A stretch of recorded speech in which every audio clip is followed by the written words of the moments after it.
What if Anakin was never real? What would happen then? We pick up with Anakin leaving the Chancellor's office after Palpatine made his revelation. Let's begin. Palpatine watched Anakin leave his office, satisfaction coursing through his veins. The young Jedi's confusion and turmoil had been palpable, perfect for Palpatine's purposes. Soon the Republic would be transformed into his empire, with Skywalker as his apprentice. He settled into his chair, mind calculating the next sequence of events. The Jedi would surely attack once Anakin revealed his identity. That would provide the legal justification he needed to execute Order 66. The extermination of the Jedi Order would be complete, and the Sith would rule the galaxy once more. Less than an hour later, as Coruscant's endless spires disappeared into the velvet darkness of night, the door to his office slid open with a hydraulic whisper.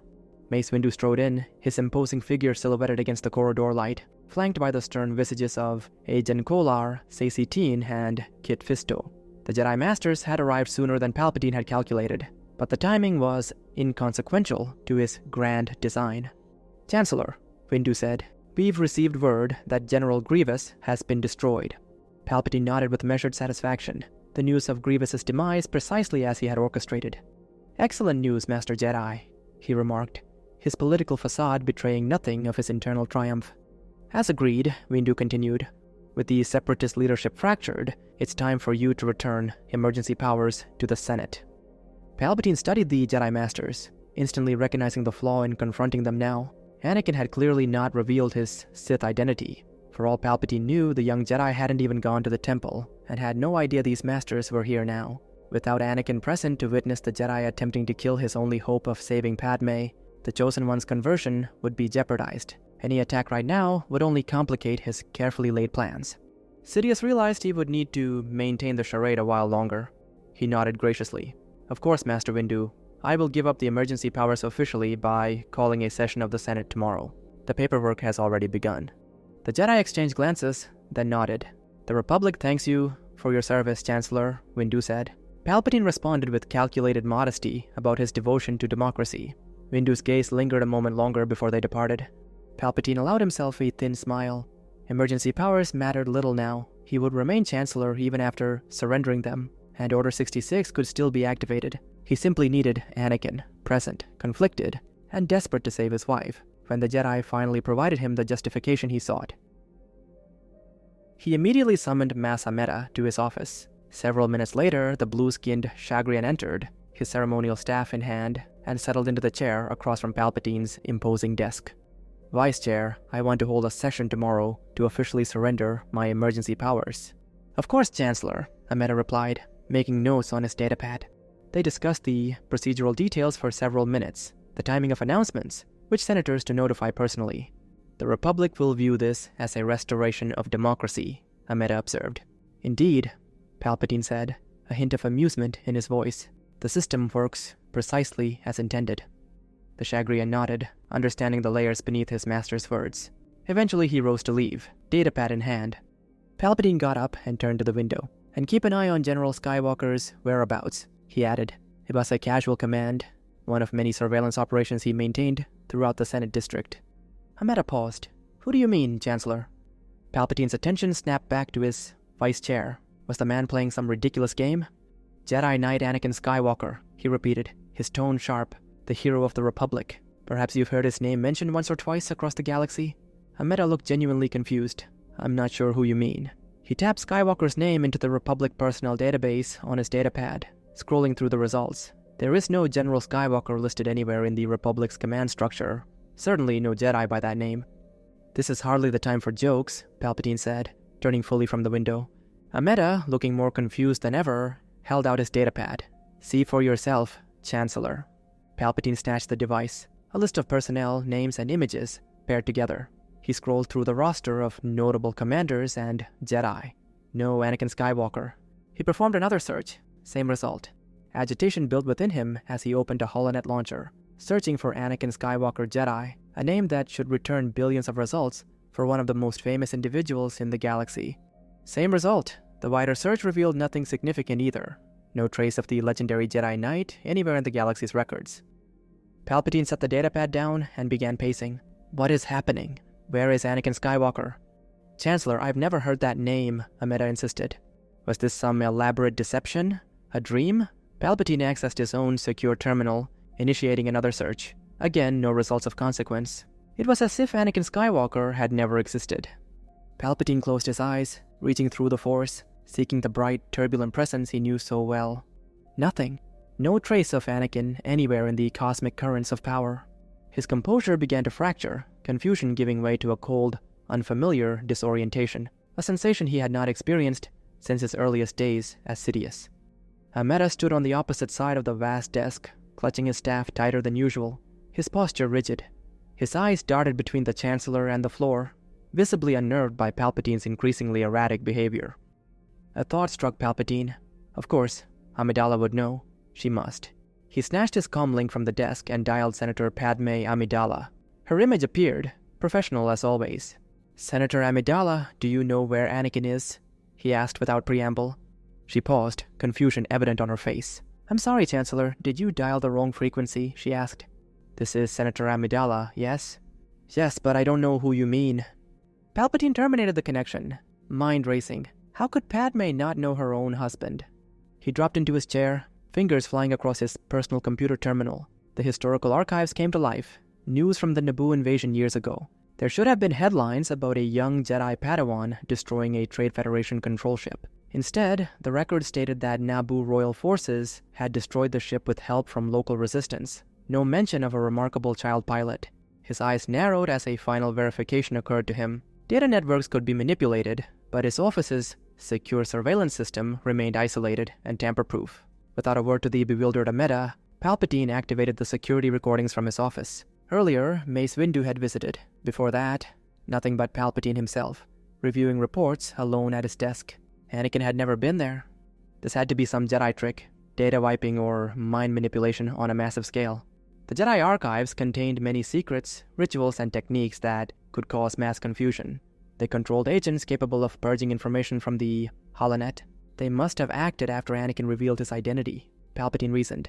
The theory had several holes, but what alternative existed? Who but the Jedi could orchestrate something so comprehensive? Anakin was still out there somewhere. This deception merely confirmed the urgency of eliminating the Jedi Order immediately. He would deal with his apprentice afterward, convincing him to embrace the dark side once the Jedi were gone. It was time to accelerate his plans. He would reveal himself to Windu, provoke an attack, and execute Order 66. Palpatine turned to Ameta, his decision made. "Leave me. Call Master Windu to my office immediately, and have a contingent of the Coruscant Guard stand ready nearby."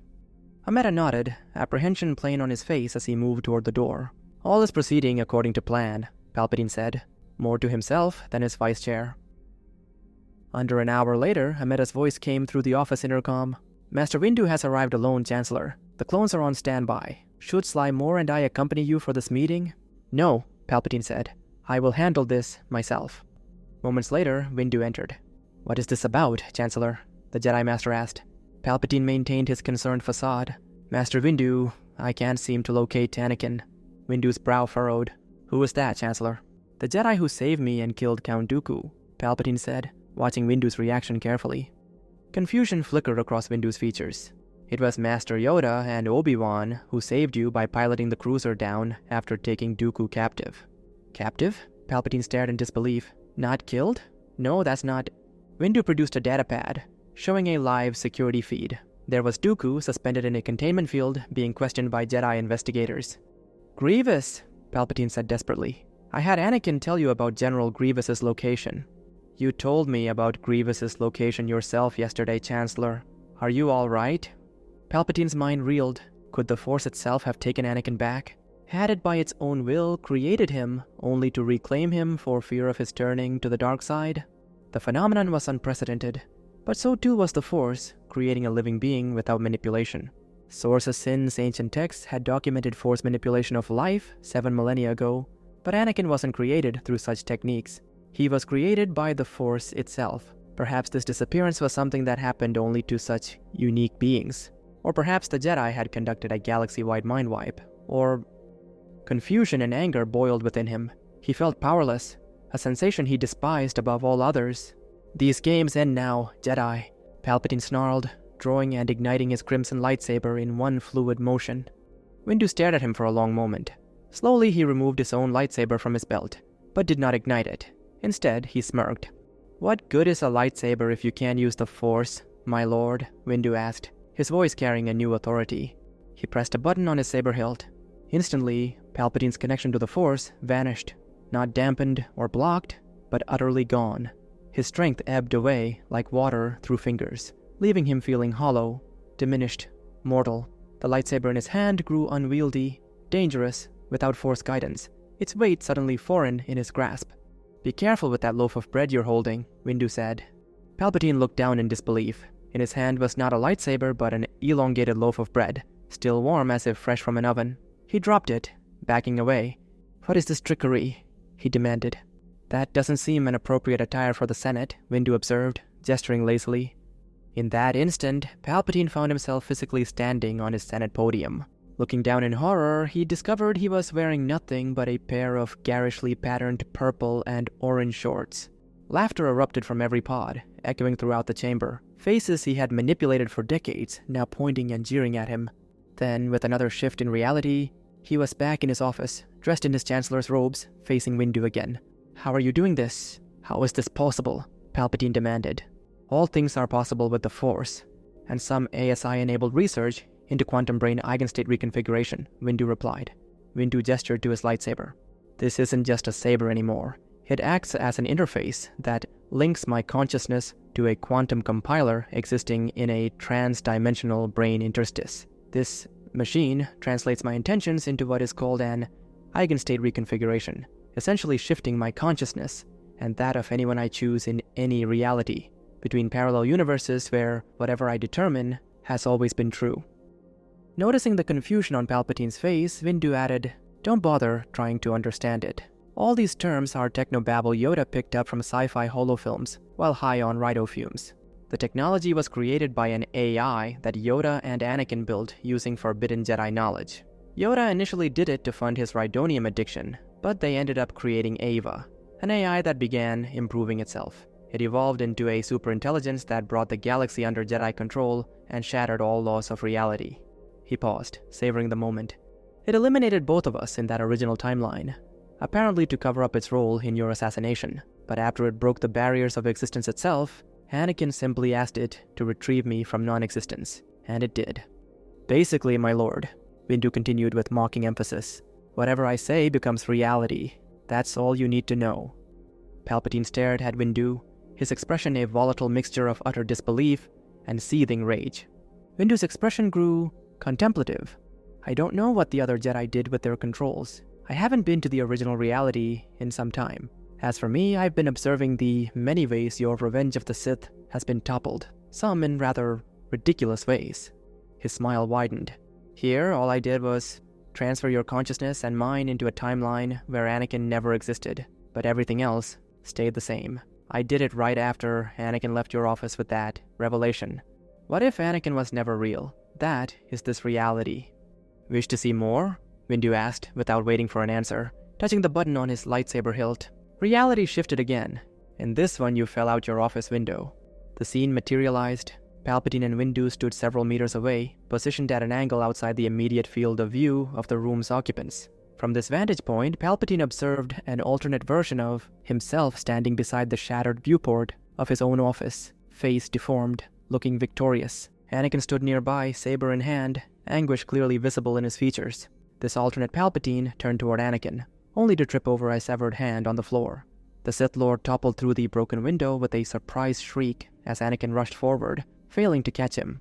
"You managed to defeat me here," Windu narrated, watching dispassionately, "but died like a clumsy fool moments after tripping on my severed hand." Before Palpatine could process the sight, reality transformed upon Windu's command. Now they stood in the shadowed corner of a dimly lit medical chamber, power apparently disabled except for emergency lighting. "In this timeline, Skywalker revealed your Sith identity to Master Mundi instead of coming to me," Windu said quietly. Across the room, Ki-Adi-Mundi stood over a hospital bed, wielding an industrial flamethrower. On the bed lay an alternate version of Palpatine, his limbs twitching sporadically, eyes unfocused, the telltale signs of severe brain trauma.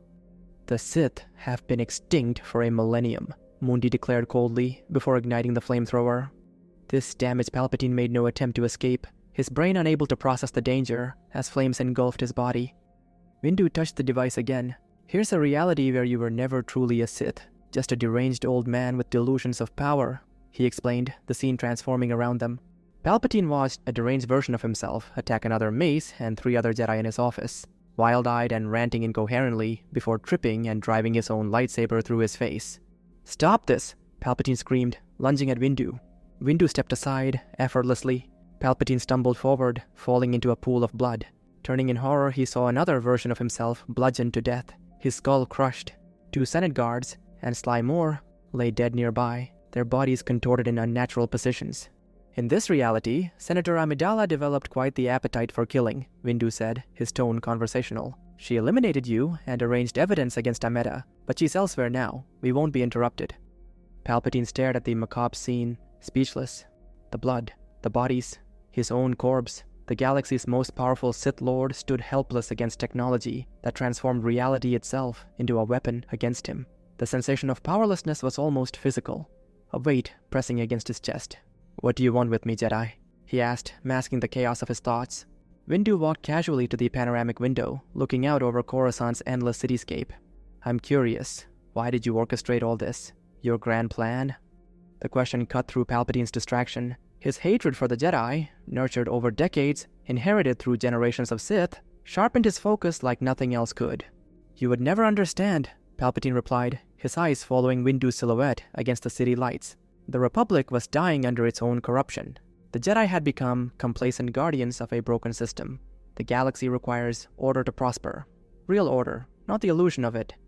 Suddenly, the office door slid open. Masameda of the reality entered and froze, taking in the impossible scene. Dead bodies, including the Chancellor's, yet Palpatine also standing with Mace Windu. "What is happening?" he began. But his question was cut short as a Kohan worm leapt onto his face, stinging his neck. Ameda crushed it with his hands, but it was too late. He collapsed, dead instantly. Windu drew Palpatine's attention back.